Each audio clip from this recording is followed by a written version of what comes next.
Bonjour à tous, bienvenue pour un nouvel épisode de la boulimie, ça suffit. Il y a 2 ou 3 semaines, j'étais avec Ludivine, qui nous avait hypnothérapeute, vous pourrez aller voir son épisode, et on avait parlé de la relation du corps, de cet alignement entre le corps et l'esprit, en lien avec la pathologie des addictions alimentaires. Et elle nous avait même donné un exemple. Aujourd'hui, Ludivine, je suis de nouveau avec toi et ça me fait très plaisir de te retrouver. On pourrait parler peut-être des régimes en général, les personnes qui viennent me voir pour un conseil ou pour une aide ont toujours fait beaucoup de régimes. Et la dernière fois, on m'a parlé du régime ayurvédique et je me souviens que tu connais un petit peu ce régime, comment ça fonctionne, quelles sont les solutions. Donc peut-être que tu pourrais nous en donner vraiment les grandes lignes pour tous ceux qui ne connaissent pas. Avec plaisir, Anne. Merci encore de me recevoir. Alors, j'aime pas trop parler de régime. On entend souvent parler de régime ayurvédique ou de régime alimentaire. Je trouve que c'est vraiment dans les mots ont un sens et font un lien, une connexion. Il y a une connexion neuronale qui se fait avec notre conscient. Et du coup, je préférerais parler de soins alimentaires ou d'alimentation. Mais vraiment, le soin alimentaire, je trouve que ça fait du bien. Euh, alors, je ne suis pas nutritionniste ou diététicienne ayurvédique ou autre pour en parler complètement, mais j'ai les grandes lignes. Mhm. Donc, le, le soin alimentaire ayurvédique, c'est quoi? C'est rééquilibrer ce qu'on appelle les doshas. C'est les fonctions biologiques qui sont propres à chacun selon les différents types de personnes. Donc, on a euh, trois types de personnes, les personnes vita, les personnes pitta et les personnes kapha.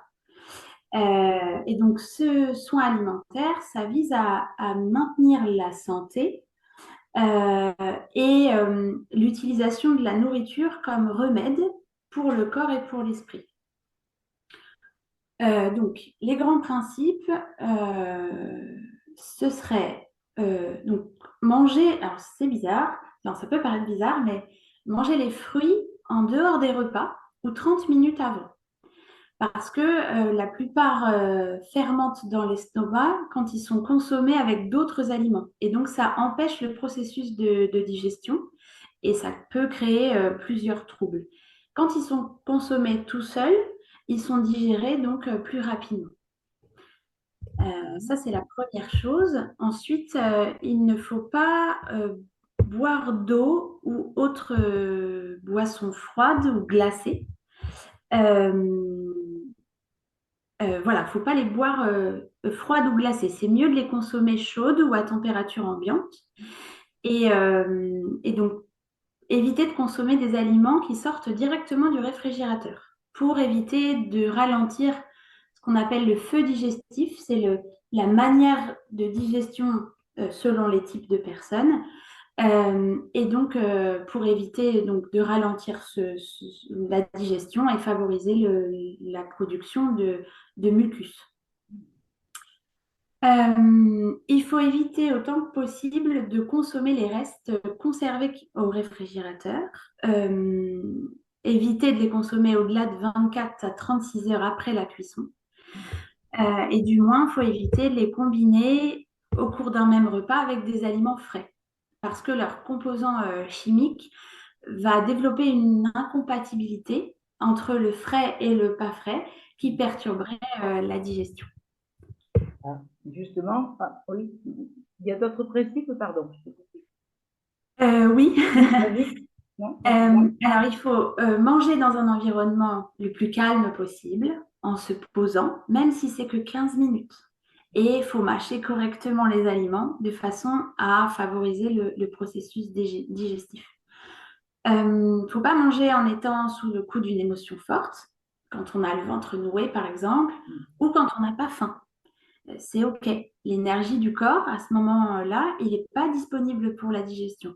Et donc là, si jamais on mange sous une forte émotion ou en l'absence de faim, on va entraîner une formation des toxines. J'ai bientôt fini. Oui, oui, non, Euh, mais c'est intéressant. le repas principal au déjeuner. Le repas principal de la journée, c'est le déjeuner et pas au petit déjeuner. Euh, voilà. Il faut attendre d'avoir digéré le repas, donc 3 à 6 heures suivant la constitution du repas, avant de manger à nouveau, pour ne pas surcharger le système digestif. Donc, ce qui implique évidemment d'enlever le grignotage. Et enfin, dernièrement, il faut varier les menus et les aliments consommés, y compris au petit déjeuner, pour éviter les habitudes alimentaires qui ne sont pas tout à fait adaptées et qui pèsent trop lourd dans la balance de l'équilibre alimentaire au quotidien. Donc, selon l'Ayurveda, il est très important, avant de modifier les contenus des repas, de changer les habitudes alimentaires. Mais il y a certains produits consommés régulièrement, voire quotidiennement, euh, qui, euh, qui, qui ont un effet nocif sur la santé et la vitalité et qui aujourd'hui sont vraiment dans notre quotidien. Voilà, ça c'est les grands principes. Après, c'est vrai que dans la partie ayurvédique, il y a aussi la dimension du corps. Et comme je l'ai expliqué dans la première vidéo déjà, moi je suis masseuse ayurvédique, donc je pratique des soins du corps, des massages du corps avec des huiles spécifiques. Donc c'est pas juste un massage qui tonifie et qui relaxe le corps, mais c'est un vrai travail énergétique. L'objectif, c'est de permettre l'intégration des propriétés de l'huile qui va être différente selon les types de personnes, Vata, Pitta et Kapha, comme on l'a dit tout à l'heure, et des plantes qui peuvent être associées. Donc, c'est vraiment l'intégration de ces huiles et de ces plantes dans l'épiderme et dans le corps. Et donc, voilà, avec des techniques manuelles, on va on va venir régénérer les énergies, l'élimination des toxines de l'organisme. Ça stabilise le mental, ça adoucit, nourrit les tissus profonds de la peau, donc ça fait du bien. Ça peut soulager les tensions articulaires et musculaires, surtout quand on a une masse corporelle ou à l'inverse quand on n'en a pas. Voilà. Ça prévient la fatigue psychique et physique. Ça permet une bonne circulation énergétique et ça favorise le sommeil. Il y en a qui peuvent être, il peut y avoir des contre-indications aux soins, ce qu'on appelle le soin Abhyanga, c'est le soin ayurvédique total.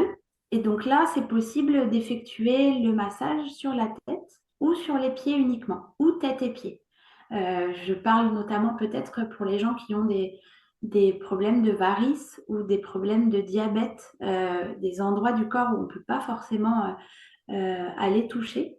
Eh bien, on peut faire juste la tête, juste les pieds ou les deux. Voilà. Le soin complet, c'est vraiment des mouvements énergétiques dans le corps et du coup qui va résonner dans le mental. Euh, Du coup, dans et, l'idéal, il faudrait faire combien de soins entre deux soins, par exemple? euh, alors, combien de soins entre chaque soin, c'est ça? C'est ça? C'est-à-dire que je prends un soin, je pense que je vais en sentir l'effet tout de suite, vu comment tu l'as décrit. Mais Oui. après, ça va durer combien de temps, cet effet? Euh, je dirais que c'est une bonne question. Le rééquilibrage, il se fait. Alors, effectivement, il y a un ressenti immédiat. Et après, ça met quelques temps. Je dirais que ça dépend des personnes, hein, mais je dirais un bon 3 semaines, 3 semaines, un mois. où on a vraiment, on sent tout au long de ces 3 semaines, euh, ouais, un rééquilibrage ou quelque chose qui se passe dans le corps. Oui. Et ça fait du bien aussi de prendre soin de son corps. C'est vraiment très, très important et très intéressant de savoir qu'il y a un processus, que c'est pas magique ou miraculeux ou instantané, que le corps s'approprie ce nouveau bien-être.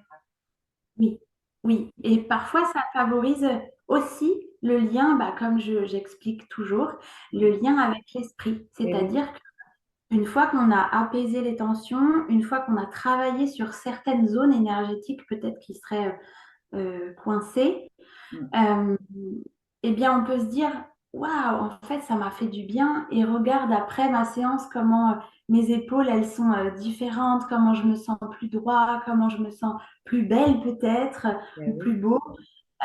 Comment, où les gens vont dire, waouh, mais tu rayonnes, qu'est-ce que tu as fait? oui. Et il va y avoir une osmose comme ça, hein, avec le corps et l'esprit. Et Oui. pas magique, mais ça peut euh, amener un déclic psychologique aussi. En tout cas, merci beaucoup. Tu peux juste, pour terminer, nous rappeler ton site internet? Je le remettrai Oui, aussi, mais oui, pas de souci. Donc c'est www.ludivine-éclaireuse.fr. merci beaucoup, Ludivine, et bonne journée, puis à bientôt. Merci, merci à toi, Anne. Au Au revoir. revoir. Et si cet épisode vous a plu, n'hésitez pas à le faire partager à vos amis, à vous abonner et à mettre des commentaires. À très bientôt. Au revoir.